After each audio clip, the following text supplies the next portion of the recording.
Okay guys, so this is just a quick brief explanation of what this paper is.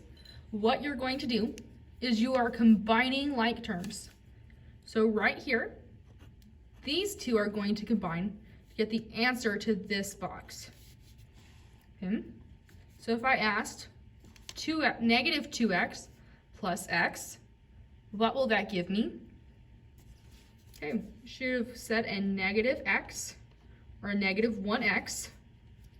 And then you're going to combine the two that don't have a variable, that 3. And remember, this is a negative 5.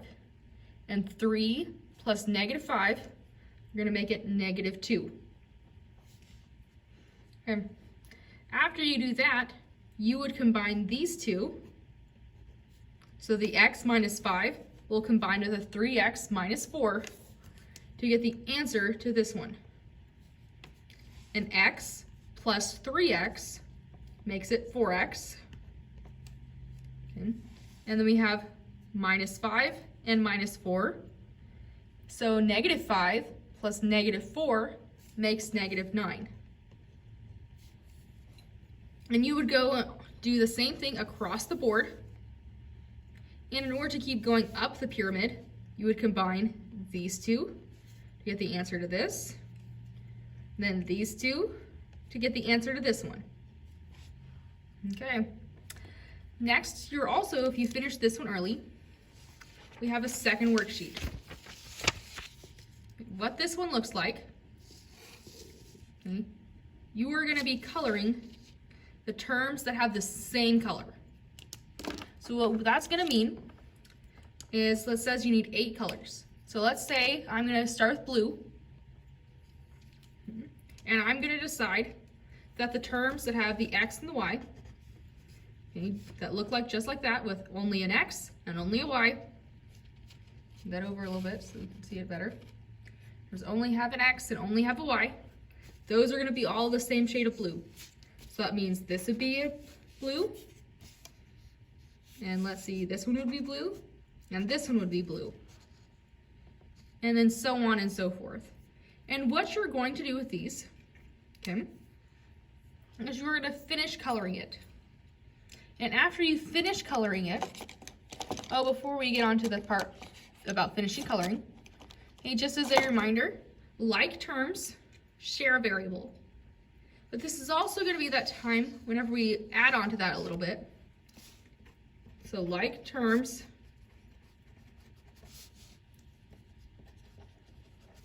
have the same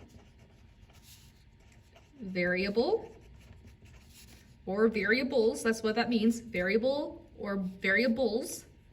Okay, so if this one has an xy, the term that's like it, or this like term that is with it, also has to have an xy. But not only that, they also have to have the same exponents.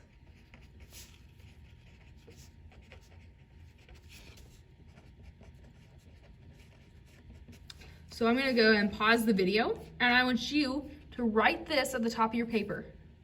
Like terms have the same variable and the same exponent. And I'm going to switch colors so you can see that to red, or pinkish colored. And so the ones that have just an x squared, it has an x and an x to the second power, so 2 right here, that means that these two are now like terms, and this one is a like term as well. When you are finished with the like terms here, what you'll do is you'll add them all up. So you'll say, okay, I've got 3xy plus 4xy makes 7xy, plus another 4xy makes 11xy,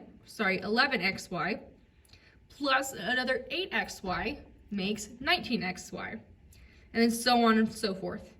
And you would put that answer here by the xy and combine like that. So when you are done, you should have all of these blanks filled in. Okay, with the when you've added all of your different parts up, the ones of the same color, that's what you will be adding. And when you're done with that, you're going to go ahead down here and evaluate the expression. And just a quick reminder, evaluate means to solve, okay?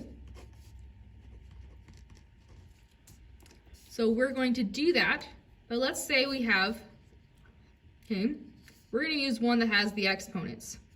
So let's say we've got 2x squared, y squared. There's only two of them that have that x squared and the y squared part. What we'll do, we say x is equal to -2. So x now becomes separated from the -2 spot. After you do that, and you solve that part, this is now -2 multiplied by -2. Because that exponent tells you you're going to multiply -2 2 times, which is right here. And you're going to solve the entire thing that way and add it all together. If there are any questions, if there are any questions, there is a key up at the front, and the substitute will try to help you as much as they can. Okay. Have a lovely day, everyone.